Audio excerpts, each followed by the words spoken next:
Bueno, acá les voy a mostrar el motocompresor Sanden, el cual le he cambiado el sello, le he cambiado el prensa estopa, el separador, el O-ring, todo el cuello de la tapa de la punta del cigüeñal, de polea y cloche. Ahora voy a ponerle el rodamiento nuevo. Les recomiendo comprar este rodamiento que es original. A ver cómo hago con una mano para mostrarles el rodamiento que es eh, igual al rodamiento que viene de fábrica. Ustedes lo pueden ver ahí, hasta el mismo color de las tapas siliconadas que traen estos rodamientos blindados para que no le entre mugre, y autolubricados. Este es un rodamiento Made in Japón. Es un rodamiento japonés. A ver si les puedo mostrar para que ustedes vean, y es un rodamiento original. Están los otros rodamientos conocidos y que se venden en cualquier ferretería, como los SKF, que son caballitos de batalla, pero estos rodamientos son muchísimo mejor. Cuando sacamos la polea o cuando esto fue sumergido a agua, ¿eh? y el rodamiento ya chillaba, vale la pena cambiar el rodamiento nuevo. Si no, antes de sumergirlo a agua, sacamos la polea y sacamos el cloche, para que no se humedezca el rodamiento en su parte interior y después se agarre, se oxide y demás. Este forro, babero, bolsita, pueden usar un globo, ¿eh? Lo que a ustedes les parezca. Yo lo hago así. eh, Muchos lo vuelven a sumergir en agua. Yo, una vez que el compresor le detecté la fuga, como ustedes pudieron ver en el video anterior, yo ya no lo sumerjo más en agua. Sé que solamente perdía por el sello del cuello, o por el prensa estopa, por el O-ring, por la parte interior de las paredes del cuello o por la parte exterior del mismo eje del cigüeñal. Yo le pongo unas banditas elásticas, le pongo una bolsita, lo dejo 24 horas. Si hubiera fuga, esta bolsita se va a inflar, la vamos a encontrar inflada. Yo estoy presurizando con 180 psi. Ayer, cuando lo terminé, le di 135, 140 psi, después le di más. Yo ahí estaría en una presión de trabajo del refrigerante 134, el refrigerante 134, el cual voy a cargar a este equipo, porque este equipo, luego del previo cambio de aceite, porque este equipo trabajaba con R12, pero el refrigerante R12 de 2007, 2008 aproximadamente, está prohibido usarlo porque es un refrigerante, un freón que contaminaba la capa de ozono. Entonces se sustituyó, se suplantó por el R134, el cual lo podemos cargar en forma líquida, en forma gaseosa, previo a que, si cargamos en forma líquida, tenemos que usar un conversor de líquido a gaseoso, porque al compresor, si le ingresamos líquido, usted sabe que podemos romper las láminas, podemos ocasionarle problemas. Entonces, siempre el compresor hay que cargarlo en estado del gas refrigerante, en su estado gaseoso. Si lo cargamos en forma líquido, muy lentamente vamos ingresando el líquido. Usted imagínese que el líquido va a entrar a temperatura de evaporación en el 134 a menos 34 grados bajo cero. Es un choque térmico que se produce entre la temperatura normal del compresor y ese diferencial, y el líquido, que las láminas, y el mismo compresor no está preparado para comprimir, ni para aspirar. Así que bueno, tenga presente todo eso. Entonces yo, calculando el día más riguroso, el día con mayor calor, que podemos llegar a tener una temperatura de 42, 43, 44 grados, bueno, yo simulé acá como si tuviéramos 50 grados de temperatura. Entonces el equipo va a estar en modo reposo, en modo sin uso. A 50 grados de temperatura el refrigerante tendría que tener una presión de 180 psi. ¿Se comprende? Entonces, acá yo me cercioro de que en el peor de los casos y de las condiciones yo no vaya a tener fuga de refrigerante. Si yo lo pruebo con menor presión, cuando el refrigerante un día de muchísimo calor, su presión de trabajo normal, aunque el equipo no esté en marcha, se va a elevar, porque la presión es proporcional a la temperatura, usted lo sabe eso. Si nosotros tuviéramos una temperatura de 25 grados, el 134A, esto no es 134, esto es nitrógeno, yo presurizo con nitrógeno. Lo he hecho en otras oportunidades con aire, con otro compresor y demás, cuando recién me inicié, me ha dado satisfacción y me ha dado mucho dolor de cabeza, usar una bocha, un compresor de aire y presurizar, buscar pérdidas con eso. ¿Por qué? Porque cuando uno empieza, mucho desconoce, los compresores de aire no llevan los mismos aceites que los motocompresores de refrigeración, se contamina el sistema, después se producen tapones, pasan muchísimas cosas. El aire está compuesto por agua, le ingresamos humedad, después también se hace taponamiento, entonces hay que usar lo que corresponde para cada cosa. El nitrógeno, que es un aire seco que le estamos ingresando al compresor, lo hacemos por la parte de baja. Les decía que si tuviéramos 25 grados de temperatura, el refrigerante 134 estaría a una presión de 90 grados. Y si tuviéramos una suposición a una temperatura de -10 grados bajo cero, supóngase que hace mucho, mucho, mucho frío y este compresor está abajo de un galpón donde las chapas están todas congeladas y en el interior estamos a -10 grados bajo cero. La presión, si yo la mido del refrigerante, va a decaer, porque ya le expliqué que es proporcional a la temperatura, van de la mano. Hay tres magnitudes en refrigeración que van acopladas, hermanadas y de la mano: la presión, la temperatura y el amperaje. Tenemos que aprender a manejar, a entender, a interpretar, a coordinar esas tres magnitudes. El amperaje, que es el consumo eléctrico que produce el elemento que hace trabajar al circuito de refrigeración, en este caso el motocompresor. Tenemos que conocer la temperatura de evaporación, tenemos que conocer la temperatura de subenfriamiento que se produce en el condensador. Tenemos que saber cuál es la correcta para determinar de posibles fallas y dar determinadas soluciones.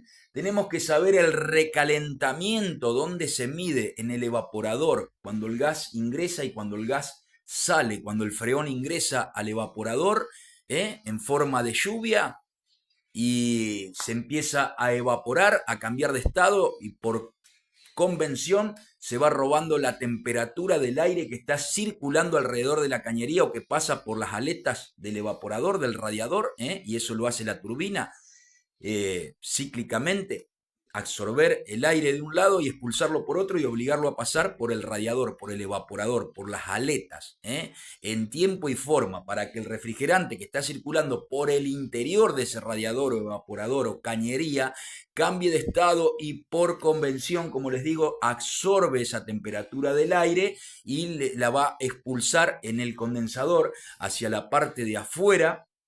Y por ende en el lugar donde se esté refrigerando va a descender la temperatura, va a empezar a decaer la temperatura del recinto. No es que tiramos frío hacia adentro de un recinto, no, extraemos el calor. La temperatura, sepa que siempre se transmite del cuerpo más caliente al cuerpo más frío. Entonces absorbemos ese calor por convención. El líquido refrigerante, el freón, tiene esa propiedad de entrar en forma líquida al evaporador, cambia de estado por la diferencia de temperatura que entra el refrigerante y que tiene en su estado de trabajo. Vamos a suponer -34 grados bajo cero y en el recinto hay 40 grados, ahí tenemos un histéresis y un diferencial de 70 y picos de grados. Entonces esa diferencia que va a pasar en el aire por los caños y adentro circula el refrigerante, va a producir que el refrigerante se evapore. Por eso se llama evaporador, el radiador interno de toda unidad de refrigeración.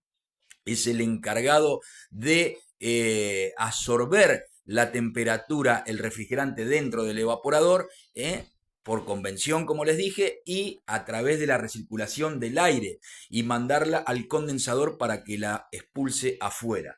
Así que ese diferencial nos va a hacer hervir al refrigerante porque está a mucha mayor temperatura, no como el agua que hierve a 100 grados a través de la temperatura que genera la llama. En este caso, la temperatura del aire de un recinto, si la temperatura usted la mide con un termómetro y está a 40 grados, ese aire va a estar a 40 grados pasando por las endijas, las aletas del evaporador, y adentro en la cañería va a estar recirculando, entrando y saliendo el refrigerante a un diferencial de, como le dije, más o menos 70 grados. Entonces se va a cargar, va a robar esa temperatura que pasa del aire, va a haber una histéresis entre 12 y 20 grados entre la entrada del aire, la absorción del aire, y la expulsión. Va a haber un diferencial si uno mide entre la entrada de aire del evaporador y la salida de entre 10 y 20 grados, y también va a haber un diferencial de presión porque el refrigerante va a entrar a una determinada presión, se va a recalentar, va a producirse un recalentamiento del refrigerante, y supóngase que el refrigerante está entrando a menos 20 grados, va a salir a menos 10 grados, vamos a tener ese diferencial. Esto en modo de ejemplo para que se comprenda lo que digo. Entonces, el recalentamiento lo tenemos que medir en el evaporador y el subenfriamiento en el condensador, porque el gas ahí se subenfría en el condensador a través de la aireación que pueda ser estática, o forzada por un ventilador, por una paleta, o refrigerado por algún líquido, por agua, y ahí vamos a medir entre la entrada del refrigerante al condensador y la salida otro salto térmico, donde el refrigerante se va a enfriar. ¿Se comprende lo que digo? Si el refrigerante entra a una suposición a una temperatura de 60 grados, a la salida vamos a tener 45. ¿Se comprende lo que digo?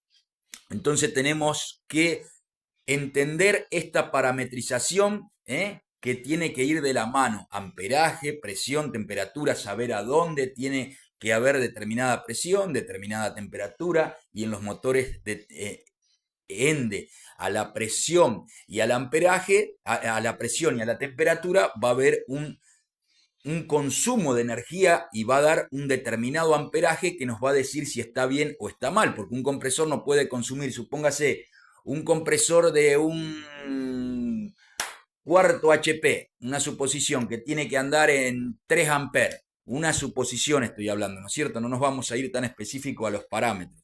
Supóngase, porque va a influir también la temperatura si hace mucho calor o un día de mucho frío, entonces ese amperaje va a oscilar, en un compresor de un cuarto, supóngase, dijimos, vamos a decir 2 amperes, 1 ampere y medio. Bueno, entonces si ese compresor no tiene refrigerante y está consumiendo 3 amperes, hay un problema mecánico, están dando mal, se comprende, a una temperatura considerable del día.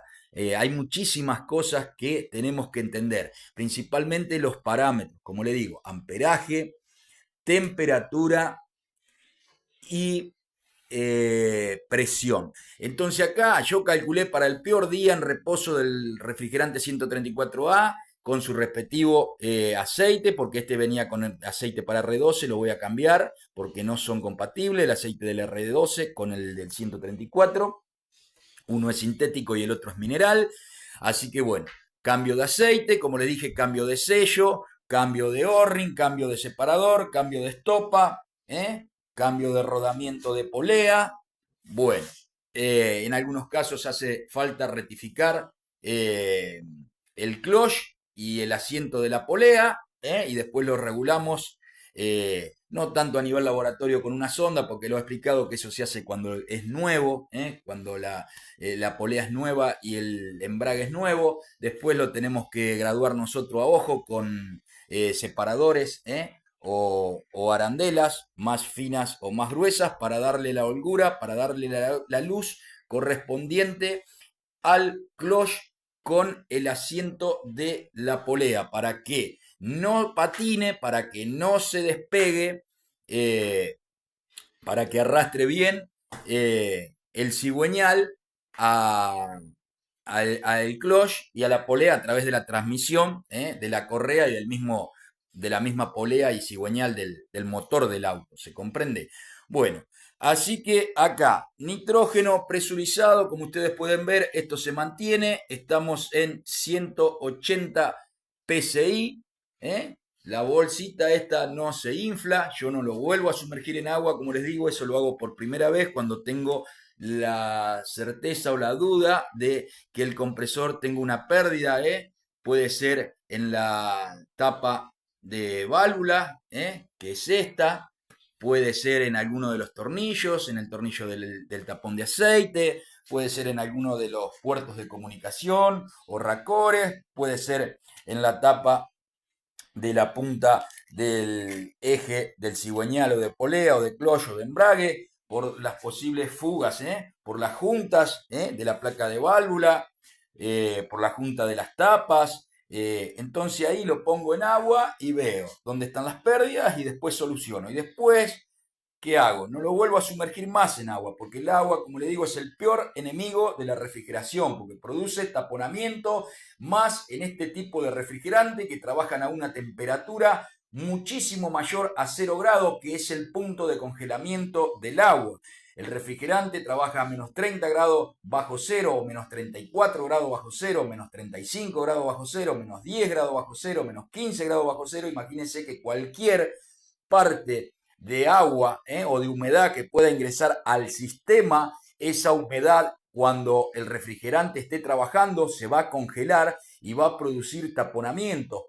Peor aún en un circuito de, de capilar, donde el orificio del sistema de expansión, que es el capilar, es muy pequeño, entonces se va a tapar enseguida el capilar, así que hay que tener cuidado. Yo después lo presurizo, lo dejo 24 horas con la presión que creo conveniente, siempre ingresándola por el lado de baja. No podemos ingresar por el lado de alta porque la alta está preparada para, hablando mal, mire lo que le digo, escupir, ¿se comprende? Para comprimir, para hacer salir el refrigerante y el aceite del compresor que tiene que recircular en el sistema. Así que usted tiene que ingresar el gas como es el ciclo de refrigeración. Sale, comprime por la alta presión, por la descarga, el racor o el puerto de comunicación de alta presión, de compresión, como le quiera llamar, de descarga, de salida y retorna por la aspiración, por la succión o por el racor o puerto de comunicación de baja presión. Así que bueno, espero que esto que le estoy diciendo les sirva de mucho aprendizaje, que les quite muchas dudas y voy a pausar el video para ver si me estoy olvidando algo de decirles y luego voy a finalizarlo.